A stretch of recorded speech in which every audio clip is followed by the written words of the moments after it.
Now, NBC's Vaughn Hilliard has been covering the Trump campaign, former U.S. Attorney Harry Litman, and Washington Post Deputy National Editor Phil Rucker. So, Vaughn, you were in New Hampshire with the former president. First of all, he looked very subdued in that brief clip that we saw.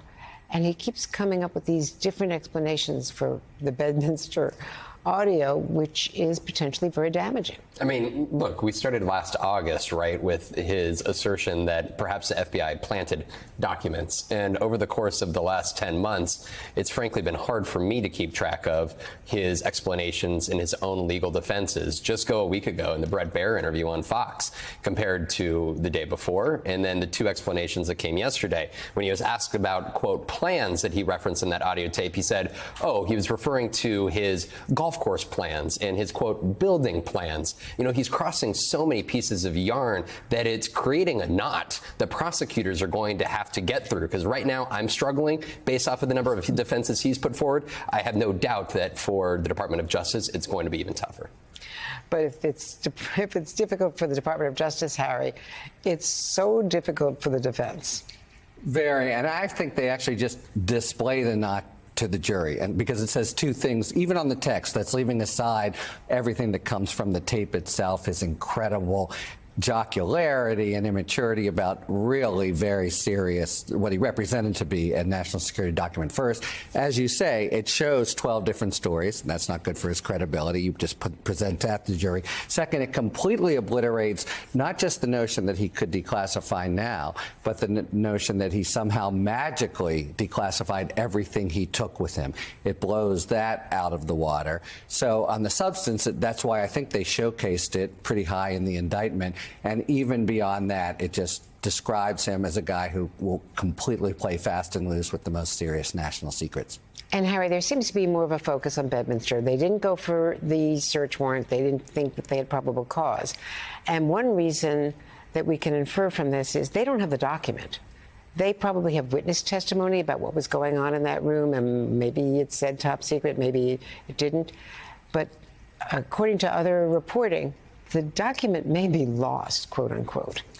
I think you're 100% right. And others, I don't think, have tumbled to that. Even if there was a document, perhaps there's some, you know, and they'll ask witnesses, something that said confidential. But even if there was, I think this is just theater by Trump. They don't have it. And as to the probable cause, you know, under the Constitution, it has to be fresh. Remember, this audio tape is from July 2021. And by the time they're thinking about this. Harry. Yeah.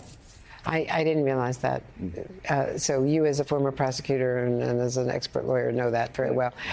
So it has to be fresh evidence. They'd have gotten it if they could. They have to convince a magistrate, if we go now, we'll find evidence. I don't think they could. And Phil Rucker, you've been covering this. You've written, you know, 2 incredible books about Donald Trump. What we're watching is really incredible. He's lashing out. That's true to form. In Post this morning and last night, he claimed that Jack Smith leaked the audio from Bedminster in 2021.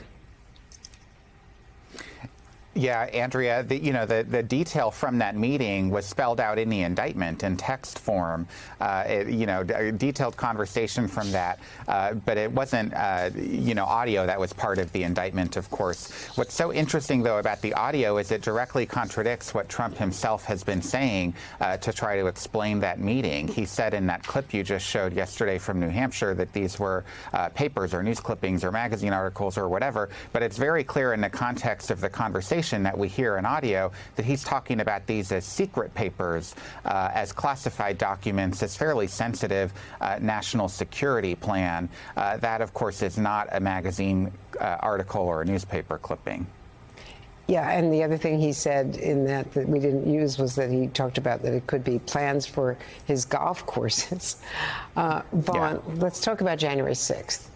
You know, because inevitably it all gets back to January 6th. Rudy Giuliani is now talking to them? He met just recently. We've learned an aide to Trump aide to Rudy Giuliani says that he did meet with prosecutors from the special counsel's office. They said that it was voluntary and that it was conducted in a professional manner.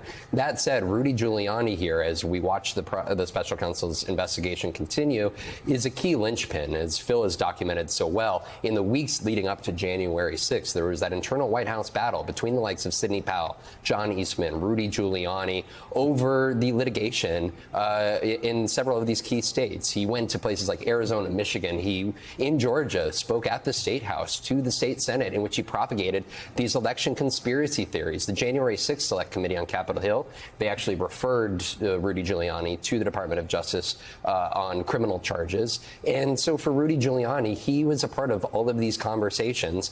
And it's to what extent was he telling the truth to special prosecutors, because he has been a defiant defender of Donald Trump ever since. And Harry, I also want to mention some new comments from an IRS whistleblower and staff member, Gary Shapley, a member of the team that investigated Hunter Biden. Attorney General Garland and Trump-appointed U.S. Attorney David Weiss in Delaware, who was held over by the Biden White House to prosecute Hunter, have both strongly denied Shapley's claim that Weiss was blocked from bringing tougher federal charges against the president's son. But now Shapley, a 14-year IRS employee, is telling CBS News he was directed to avoid leads involving Joe Biden as early as the months leading up to his election victory. Let's watch. There were certain investigative steps that we weren't allowed to take that could have led us to President Biden. And you wanted to take them? We needed to take them. And you weren't allowed to take them? That's correct. Harry, you know Merrick Garland, and I don't know if you know David Weiss, but their denials have been fierce. And David Weiss was held over by the White House, even though he was a Trump appointee and all the other U.S. attorneys were replaced. It's precisely because he was supposed to be, independent and not interfered with about Hunter, the president's son. And also, there's plenty of reporting that the plea deal that he got was actually a more serious criminal charge than average people would have gotten. That said, what about this? All that you've just said is clearly true.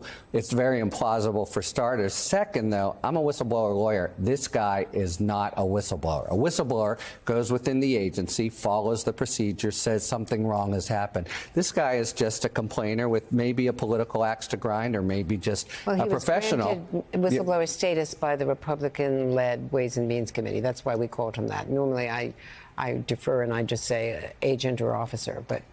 I agree, although they're in a great sort of Orwellian run of calling anything, they want to expunge the impeachment. Okay. All I'm saying is a whistleblower means someone who reports malfeasance in the agency, goes all through the process, is rebuffed. This guy is has a political grievance or maybe a professional one, but he's just one guy. He didn't go through any process. There's no corroboration, and it's implausible. That's my brief reaction. Harry, that's why we're so glad we have you and your expertise. I really appreciate it. And Vaughn, it's invaluable to have you here, knowing Donald Trump the way you do. Thank you.